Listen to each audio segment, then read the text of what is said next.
Kami dari kelompok 2. Saya Muhammad Isabel. Saya Fidah.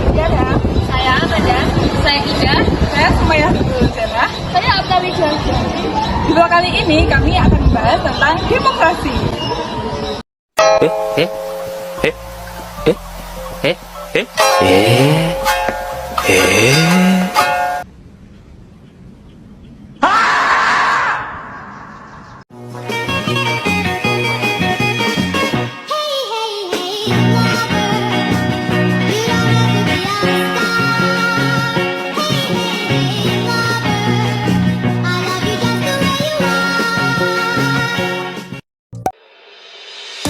Apa sih demokrasi itu? Secara bahasa, demokrasi berasal dari bahasa Yunani yaitu demos dan kratos.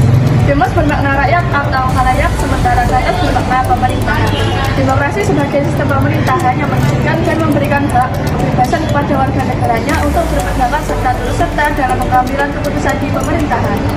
Sedangkan secara istilah, demokrasi atau kerakyatan adalah bentuk pemerintahan di mana semua warga negaranya memiliki hak yang sama untuk mengambil keputusan yang dapat merubah hidup mereka.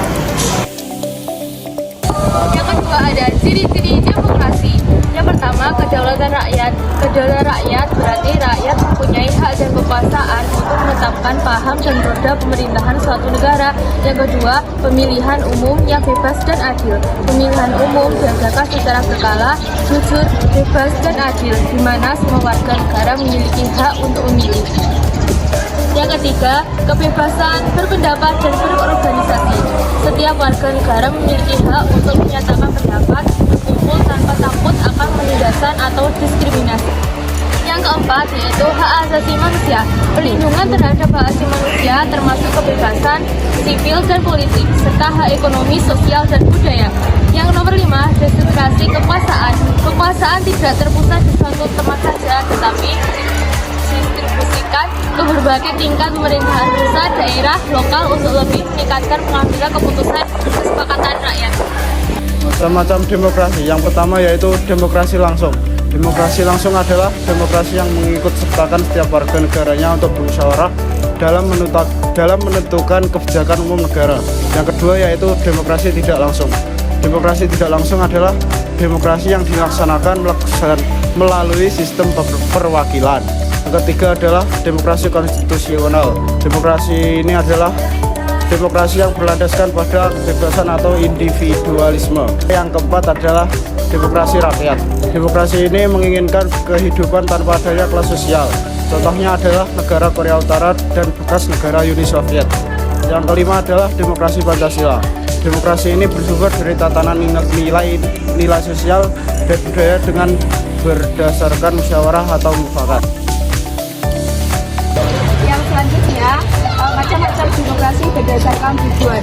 Ada demokrasi formal. Demokrasi formal adalah demokrasi yang menjunjung tinggi persamaan dalam bidang politik tanpa adanya pengurangan kesenjangan dalam bidang ekonomi. Demokrasi material. Demokrasi material adalah demokrasi yang fokus pada upaya untuk menghilangkan perbedaan dalam bidang ekonomi, di mana persamaan dalam bidang politik kurang diperhatikan. Demokrasi gabungan. Demokrasi gabungan berada pada jalur tengah, yakni mengambil kebaikan dan membuang keburukan dari pelaksanaan demokrasi formal dan material. Tujuan dari demokrasi: kebebasan berpendapat, menciptakan keamanan dan ketertiban, mendorong partisipasi aktif dalam pemerintahan, mengatur kekuasaan pemerintahan, dan pencegahan konflik.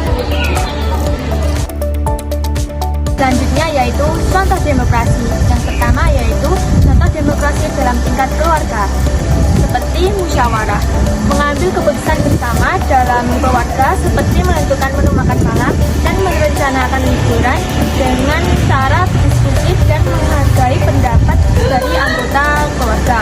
Terus selanjutnya membagi tugas, memberikan tugas kepada setiap anggota keluarga sesuai dengan kemampuannya dan secara bergantian.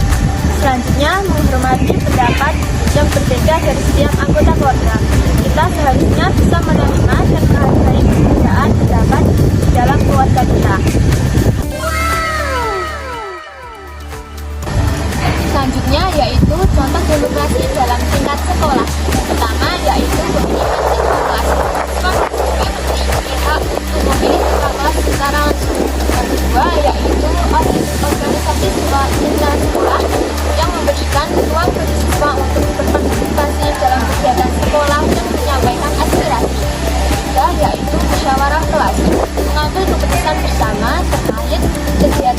seperti pengaturan tiket kelas, acara kelas, atau masalah yang timbul dalam kelas.